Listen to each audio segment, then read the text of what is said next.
fear, doubt, worry, shame, shame.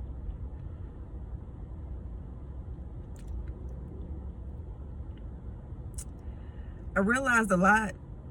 I'm realizing a lot about myself. And I think that a lot of you women may be able to relate.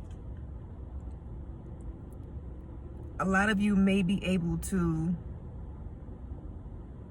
feel some sort of semblance in connection to where I'm coming from.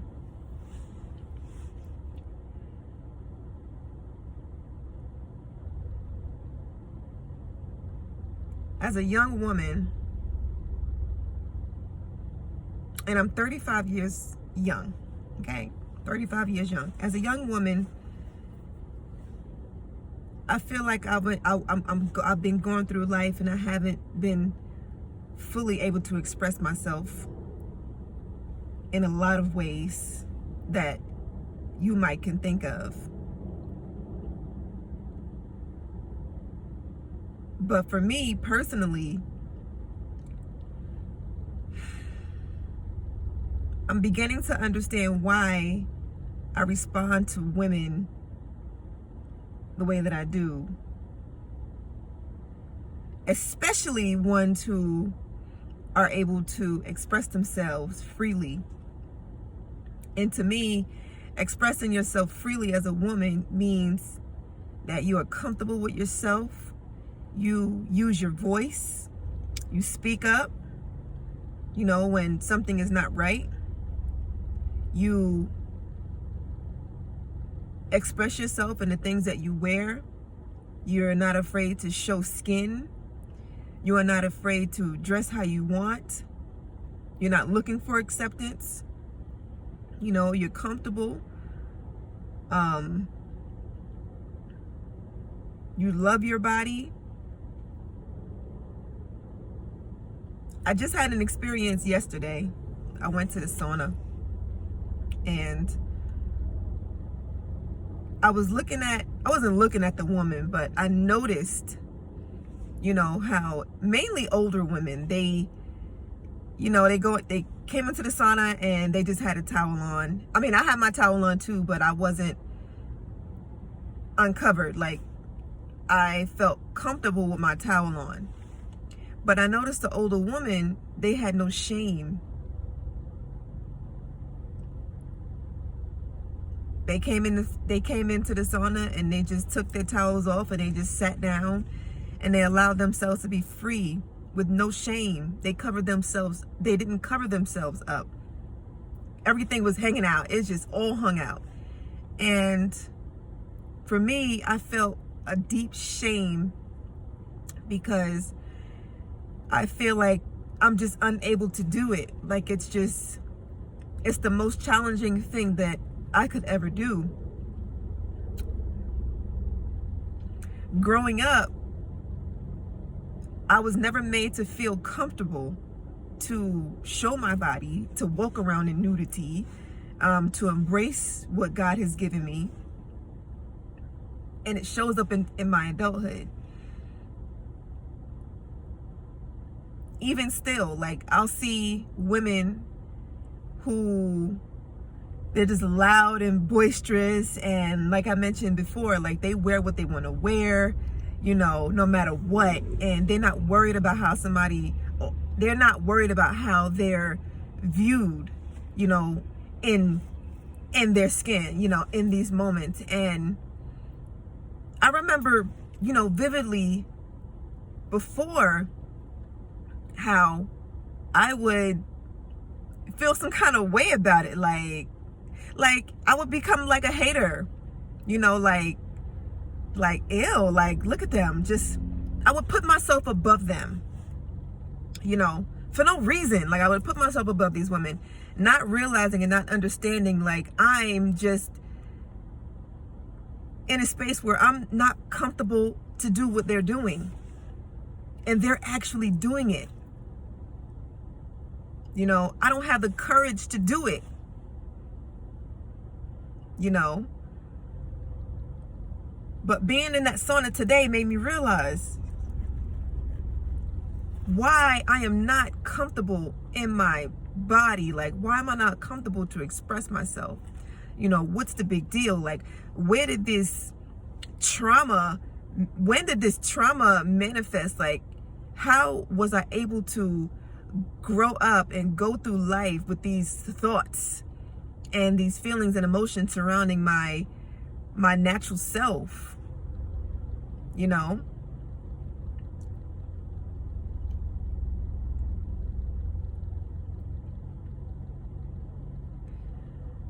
I admire a woman in her confidence. I admire a woman who's not afraid to show off her body, who dresses as sexy as they want to, who's comfortable in themselves, who's confident in themselves, who wear what they want to wear, speak how they want to speak, you know, check people that needs to be checked.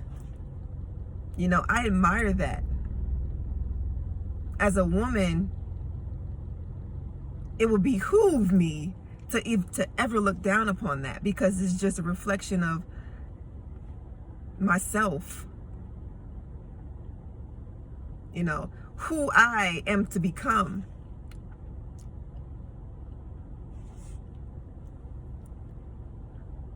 Who I am to become. So yeah, being a hater, you know, being afraid of not expressing myself and afraid that I'm going to be judged. Just a lot of fear. Afraid that I'm going to be judged, not accepted, you know.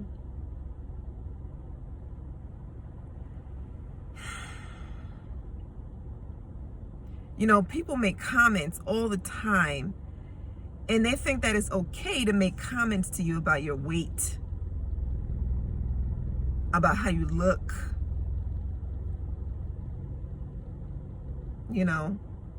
I get called skinny quite often, and for the ones who say it, they're not as thin, you know, but they are so comfortable saying, oh, you're so skinny.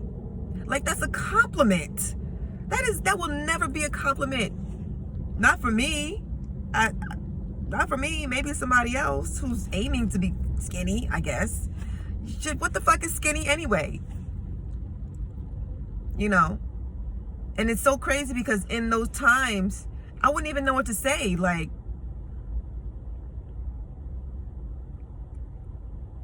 I don't think it's being naive. I think it's thinking and hoping that, you know, people are not that fucked up. Like, but that's just another thing that I'm learning. Like, people are fucked up. Like, they will slight you and they won't think twice about it.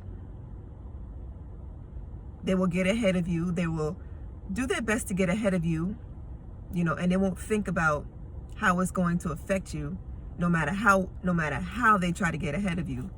They'll do whatever they can to get ahead of you, and they won't think twice about it.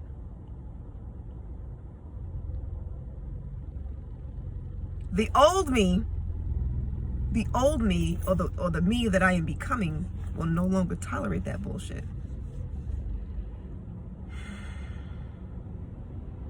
But the new me will be quicker with recognizing the bullshit.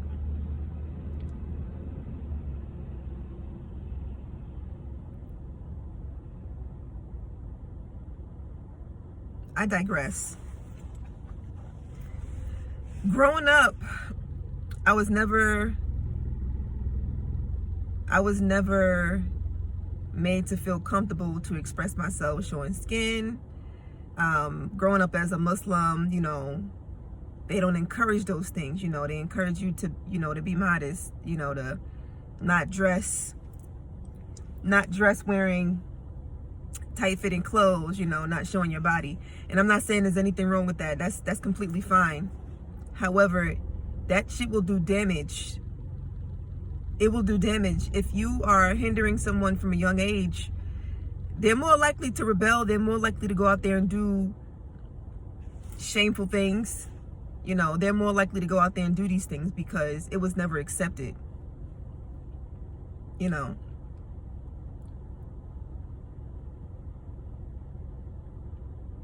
The person that it came from was my dad. My dad would,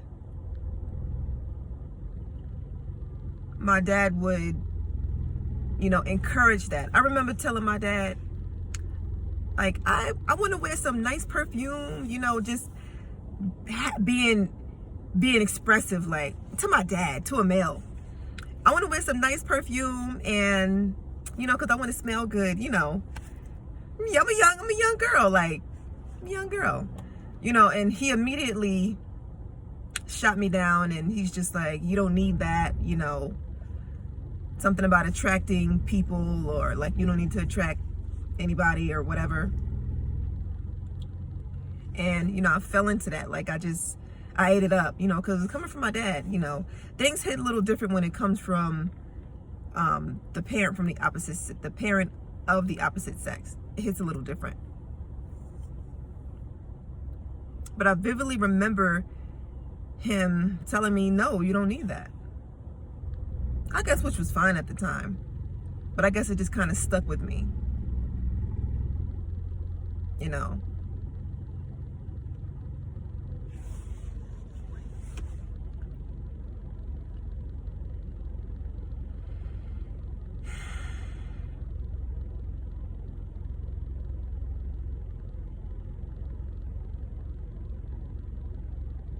But yeah, shame is a real thing.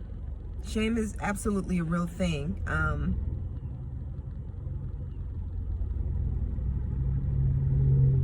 Shame is something. And I never realized that it was shame. Like, you know, like, there's nobody like you in the world. You are just you. Like, there's nobody who has your body type, who has your physical attributes, your physical assets. Nobody has your breast size, your butt size. Like, everybody's different. You know, the media also done a number, like, unconsciously. Like, we don't know how we are affected by the media until we grow up years later, and we're still growing, and we're like insecure. We all want to look a certain way when we really are meant to be different. We all want to sound a certain way, talk a certain way, walk a certain way. You know, we got, you know, black people, men and women, have a so-called white voice. Like, that's fucked up. Do white people have a black voice? Do they put the black voice on? Like, when they working in certain places? Like, this type of shit is crazy. But I use it as an example to show you, like, when you are bombarded by images and media frequently, you won't really know how it's affecting you until you get older and you start to look back on your life and you're like, damn. And then you start to become aware. At 35 years old, young, I'm becoming more aware of a lot of things in my life. Like, I'm becoming more aware of everything. Things that I say, the energies that I pick up from people, why I'm responding and why I react to certain things in the way that I do. You become more accepting of things. Like, I'm accepting the fact that I don't have rhythm. And I have rhythm, but outwardly I don't have rhythm. And I'm becoming okay with that. trying to do it like everybody else, or trying to like fit in and just like be on the same page. Like, I don't have the rhythm to do it. Like, fuck it, I'm just gonna go at my own pace. I'm okay with that. Like,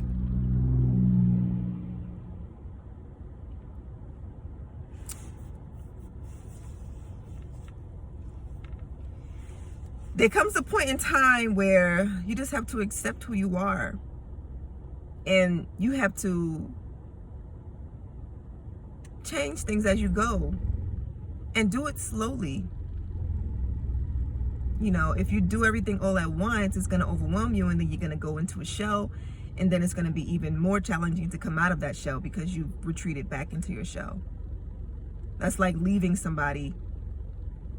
If you left somebody one time, it's going to be harder for your ass to leave them again. Period.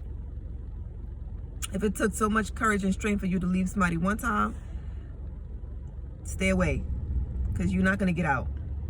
It's going to be hard if you get out. It's going to take an act of God for you to get out.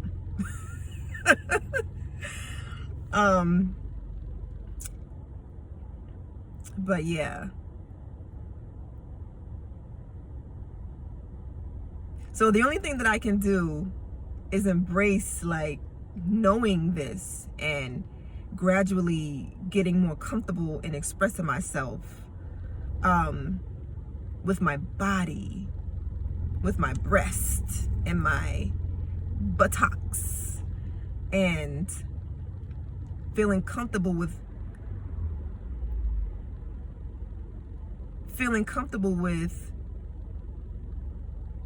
being in my own skin and not caring what people think about me and how I express myself outwardly to the world. The only person that I'm fooling is myself if I continue going at that.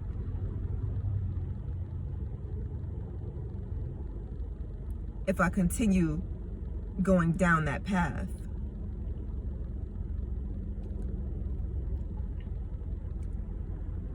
It's no longer a habit once you realize something. It now becomes a choice whether you want to continue to do the same old thing, live the same old life, be the same old way, or to become somebody you've never, ever, ever fully accepted.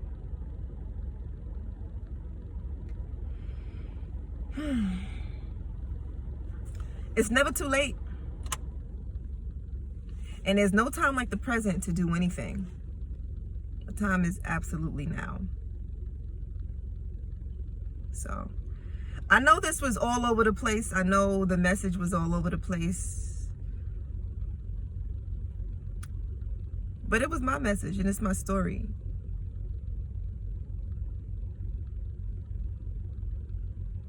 So, thanks for listening. Thank you.